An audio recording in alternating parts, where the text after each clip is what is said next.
আপনি কি কখনো শুনেছেন জেলখানার ভেতরে বিয়ের আসর বসেছে, তাও আবার এক ফাঁসির আসামির সাথে? কিন্তু গল্পের শেষটা আরও ভয়ঙ্কর। বাসর রাতেই আসামি উধাও, আর ধরা পড়ল এক তিতকুটে সত্য, যা পুরো শহরকে নাড়িয়ে দিয়েছে। কে ছিল সেই ব্যবসায়ী খুনের আসল অপরাধী? চলুন জানি আজকের এই রোমহর্ষক কাহিনীতে। আকাশের বয়স মাত্র ১৯। এই বয়সে যখন কিশোরদের চোখে রঙিন স্বপ্ন ডানা মেলে, আকাশের সামনে তখন কেবল মিরেট পাথরের দেয়াল আর লোহার করাত। তার বিরুদ্ধে অভিযোগ, শহরের এক প্রভাবশালী ব্যবসায়ীকে নৃশংসভাবে হত্যা। আদালত তাকে মৃত্যুদণ্ডের আদেশ দিয়েছে। জেলখানার স্যাঁতসেঁতে কালকুঠুরিতে বসে আকাশ জানলার সরু ফোকর দিয়ে বাইরের আকাশটা দেখার চেষ্টা করছিল। ঠিক তখনই জেলের বুট জুতোর শব্দ প্রতিধ্বনিত হল করিডোরে। লেডি অফিসার শিখা আকাশের সেলের সামনে এসে দাঁড়ালেন। কঠোর গাম্ভীর্য নিয়ে তিনি বললেন, আকাশ, আর মাত্র ৪৮ ঘন্টা, তারপর তোমাকে ফাঁসি কাস্টে ঝুলতে হবে। এই সিদ্ধান্ত বদলানোর আর কোনো পথ নেই। আকাশের মুখে কোনো ভয়ের চিহ্ন দেখা গেল না। সে শান্ত চোখে শিখার দিকে তাকালো। শিখা আবার বললেন, জেলখানার নিয়ম অনুযায়ী তোমার শেষ ইচ্ছা জানতে চাই। আমরা চেষ্টা করব সেটা পূরণ করতে। বলো, কি চাও তুমি? পরিবারের সাথে দেখা করবে, নাকি ভালো কিছু খেতে চাও? আকাশ এক মুহূর্ত নীরব থেকে খুব মৃদু স্বরে বলল, ম্যাডাম, আমার শেষ ইচ্ছাটা একটু অন্যরকম। আমি মরার আগে একজন কুমারী মেয়েকে বিয়ে করতে চাই। মাত্র এক রাতের জন্য হলেও আমি কারো স্বামী হয়ে মরতে চাই। শিখা অবাক হয়ে গেলেন। রাগে তার চোখ মুখ লাল হয়ে উঠল। তুমি কি পাগল হয়ে গেছ? জমের দুয়ারে দাঁড়িয়ে বিয়ে করতে চাইছ? এটা কি ইয়ার্কি করার জায়গা? আকাশ ম্লান হেসে বলল, এটাই আমার শেষ ইচ্ছা ম্যাডাম। আইন কি আমাকে এইটুকু অধিকার দেবে না? জেল সুপার প্রথমে রাজি হননি, কিন্তু মানবিক খাতিরে এবং আইনের শেষ ইচ্ছার মর্যাদা দিতে তিনি অনুমতি দিলেন। পরদিন বীরভূম জেলার অলিগলি, হাটবাজার আর মোড়ে মোড়ে পুলিশের ভ্যান গিয়ে মাইকিং শুরু করল। শুনুন শুনুন শুনুন, বীরভূম জেলাবাসীকে জানানো যাচ্ছে যে কয়েদি নম্বর ৬৪০ আকাশের আগামীকাল সকালে ফাঁসি হবে। তার শেষ ইচ্ছা, সে একজন কুমারী মেয়েকে বিয়ে করতে চায়।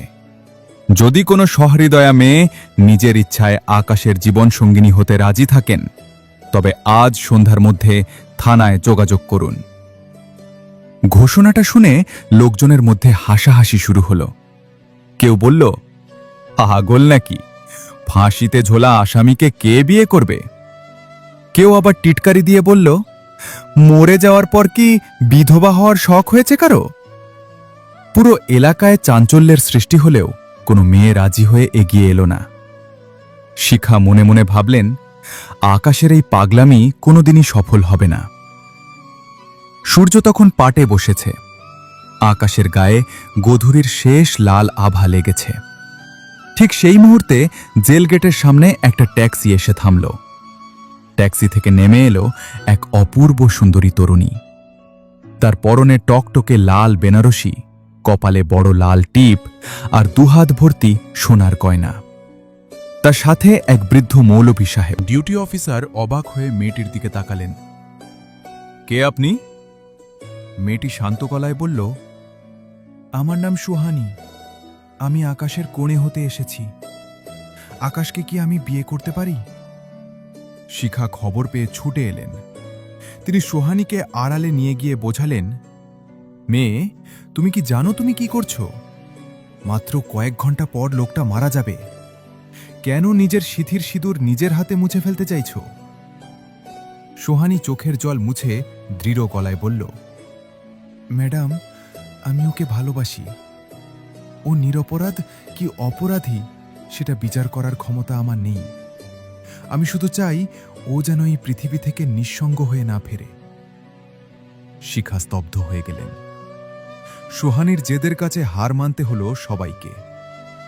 জেলের সেই অন্ধকার বারান্দায় গরাদের এপার আর ওপারে দাঁড়িয়ে মৌলভী সাহেব তাদের বিয়ে পড়ালেন। সোহানী আর আকাশ পরস্পরের দিকে তাকিয়ে রইল। আকাশের চোখে তখন এক অদ্ভুত প্রশান্তি। সোহানী ফিসফিস করে বলল, আকাশ, আমি এসেছি। বিয়ের পর সোহানীকে আকাশের সেলের ভেতর থাকার অনুমতি দেওয়া হল। শিখা পাহারাদারদের সরিয়ে দিলেন। তিনি ভাবলেন জীবনের শেষ কয়েকটা ঘন্টা তারা অন্তত নিভৃতে কাটাক। রাত গভীর হল। শিখা নিজের কেবিনে গিয়ে শুয়ে পড়লেন, কিন্তু তার চোখে ঘুম এলো না। এক অজানা অস্থিরতা তাকে কুরে কুরে খাচ্ছিল। পরদিন ভোরবেলা। তখনও পূব আকাশে আলো ফোটেনি। জেল সুপারের হাঁক ডাকে শিখার ঘুম ভাঙল। শিখা, জলদি ওঠো, ফাঁসির সময় হয়ে গেছে, জল্লাদ তৈরি। শিখা দ্রুত পায়ে চাবির গোছা নিয়ে করিডোর দিয়ে আকাশের সেলের সামনে গেলেন। বাইরে পুলিশ ফোর্স মোতায়েন। শিখা কাঁপা কাঁপা হাতে তালার চাবি ঘোরালেন। চলো আকাশ, সময় হয়েছে। কিন্তু দরজা খুলতেই শিখার হাত থেকে চাবির গোছা মেঝেতে পড়ে গেল। তার চোখের মণি স্থির হয়ে গেল। সেলের ভেতরে আকাশ নেই। জানলার লোহার শিকগুলো নিখুঁতভাবে কাটা। সেখানে শুধু সোহানী একা বসে আছে, জানলার বাইরের দিকে তাকিয়ে। শিখা চিৎকার করে উঠলেন, সোহানী, আকাশ কোথায়? তুমি কি ওকে পালিয়ে যেতে সাহায্য করেছ? পুরো জেলখানায় সাইরেন বেজে উঠল। পুলিশ অফিসাররা সোহানীকে ঘিরে ধরলেন। সোহানী ধীরস্থিরভাবে ঘুরে দাঁড়াল। তার মুখে তখন এক স্বর্গীয় তৃপ্তি। সোহানী শান্ত স্বরে বলল, হ্যাঁ ম্যাডাম, আমি ওকে পালিয়ে যেতে সাহায্য করেছি। ও এখন অনেক দূরে। শিখা রাগে সোহানীর কাঁধ ধরে ঝাঁকাতে লাগলেন। তুমি জানো এর শাস্তি কি হতে পারে? তুমি কেন একজন খুনিকে পালাতে দিলে? সোহানী এবার সরাসরি শিখার চোখের দিকে তাকিয়ে বলল, ম্যাডাম, ও খুনি ছিল না। আসল খুনি আমি। 2 বছর আগে যে ব্যবসায়ীকে হত্যা করা হয়েছিল, তাকে আমিই মেরেছিলাম। আকাশ আমায় প্রাণের চেয়ে বেশি ভালোবাসত। আমাকে পুলিশের হাত থেকে বাঁচাতে ও সব দোষ নিজের ঘাড়ে নিয়েছিল। ও শুধু আমায় বলেছিল, সোহানী, তুমি বাইরে স্বাধীনভাবে বাঁচো, আমি তোমার জন্য জেল খাটব। পুরো করিডোর নিস্তব্ধ হয়ে গেল। সোহানী ফুপিয়ে কেঁদে উঠে বলল, গত 2 বছর আমি প্রতিটা মুহূর্ত মরেছি। যখন শুনলুম আকাশের ফাঁসি হবে, তখন আর চুপ করে থাকতে পারলাম না। কল রাতে ও যেতে চায়নি, কিন্তু আমি ওকে জোর করেছি। ওকে বলেছি, তুমি বেঁচে থাকো, কারণ তোমার ভেতরে আমার জীবন আছে। শিখা স্তম্ভিত হয়ে সেলের মেঝেতে বসে পড়লেন।